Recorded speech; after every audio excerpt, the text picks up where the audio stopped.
I don't believe in vaccinations. I never have, never will. Governments put all sorts of stuff in vaccinations, like mercury, mouse brains, and stuff Frankenstein would careen over and die from. They try to tell us that they're meant to save us, keep our kids healthy, and so on and so forth. But it's just not me. The pro-vaccination people tell us that there's not enough mercury to do any damage to a baby's brain, much less a child.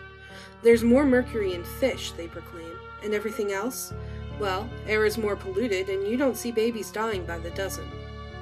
Oh, and the go-to phrase, it doesn't cause autism. Autism isn't my concern. See, I got married young.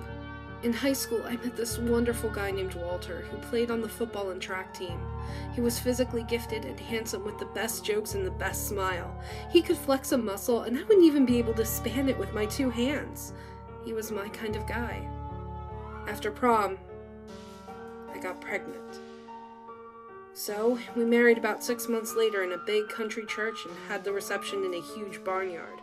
I wore a Vera Wang wedding dress and he wore a tuxedo made from some Italian designer. It was picturesque. I was convinced we would live together. Our pediatrician told us to vaccinate our baby around the 3rd trimester.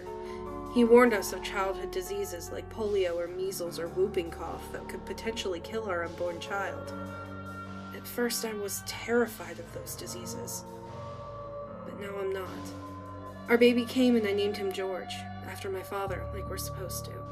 George was a cute little baby, I'll admit, and before the doctor left, he left us a vaccination pamphlet of our newborn's scheduled vaccinations.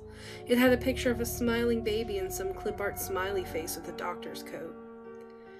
We made George's nursery like one I found on Etsy. Cute, perfect, and themed like woodland creatures. I was only 19 and I hadn't even started college because I was so focused on getting George's nursery perfect. Shortly after, though, bills started coming and we were still paying off the wedding. Bills for the hospital, bills for the nursery, bills for the apartment, health insurance bills. After 6 months, another pamphlet comes in. Make sure your baby is vaccinated. Walter worked construction and he became stressed, angry, alcoholic.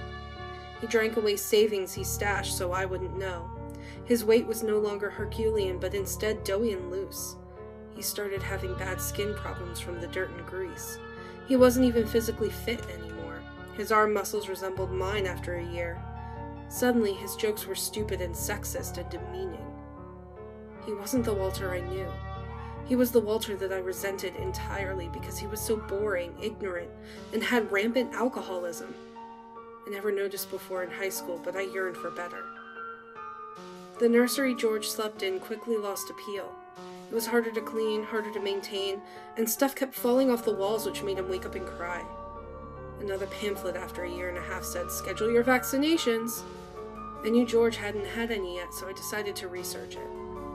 Vaccinations save people, allegedly.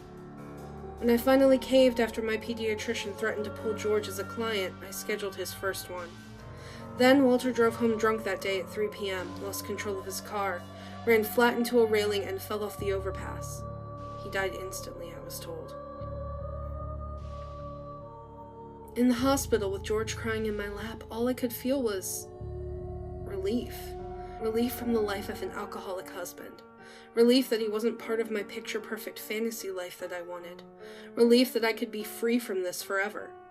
Relief that I could go on and meet the actual perfect man and have perfect babies in a perfect little house. I was 20 by that time.